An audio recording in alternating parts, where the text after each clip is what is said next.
Корупцијата, ковид-пандемијата, енергетската криза и политичкиот ќорсокак можеби се клучните теми на бугарските парламентарни и председателски избори, но актуелниот шеф на државата и фаворит за победа Румен Радев и денеска испрати остра порака до македонската држава и граѓаните кои се надеваат на брз почеток на преговорите со Европската унија.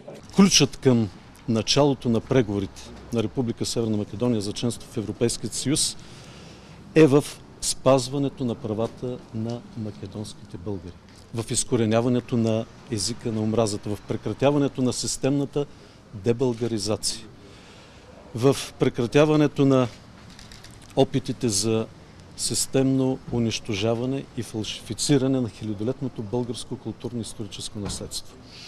И началото на преговорите няма да зависи от следващото ново правителство и нов парламент, а най-вече от самата Република Северна Македония, която трябва да предприеме съответните действия.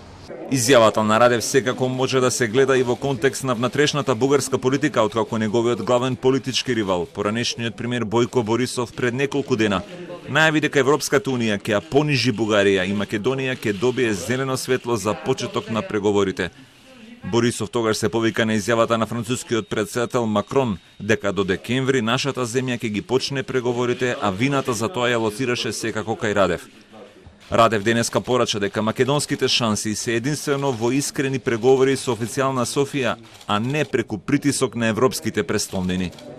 Инаку на третите парламентарни избори во последните 6 месеци по гласањата во април и јули, 6,7 милиони бугари имаат право на глас за новиот состав на законодавниот дом, каде треба да се формира и влада со основна задача да ја излече најсиромашната членка на Европската унија од здравствената и економска криза во која се наоѓа. Очекувањата се дека излезноста ќе биде слаба, пред се заради лошата состојба со пандемијата COVID-19, слабата вакцинација и политичката апатија по последните два неуспешни парламентарни избори. Бугарија е најслабо вакцинираната држава во Европската унија со помалку од 1/3 од возрастните целосно имунизирани против коронавирусот. За правдата и за по-спокоен живот, да имаме старини спокойни. Как се казвате? Бистра Николова съм аз. За трети път тази година? Гласувам најредовно. Гласав за промена на промената, изјави денеска откако гласаше поранешниот премиер Борисов, чија партија ГЕРБ се предвидува да освои најголем број гласови на изборите пред коалицијата.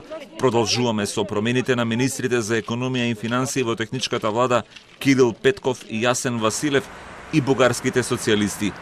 Испитувањата на јавното мислење предвидуваат дека 7 политички партии би можеле да го поминат прагот од 4% освоени гласови и да си обезбедат место во законодавниот дом. Иако Борисов и ГЕРБ можеби ќе освојат најмногу гласови на изборите, негов проблем ќе биде во фактот дека нема голем коалиционен потенцијал за формирање на нова влада.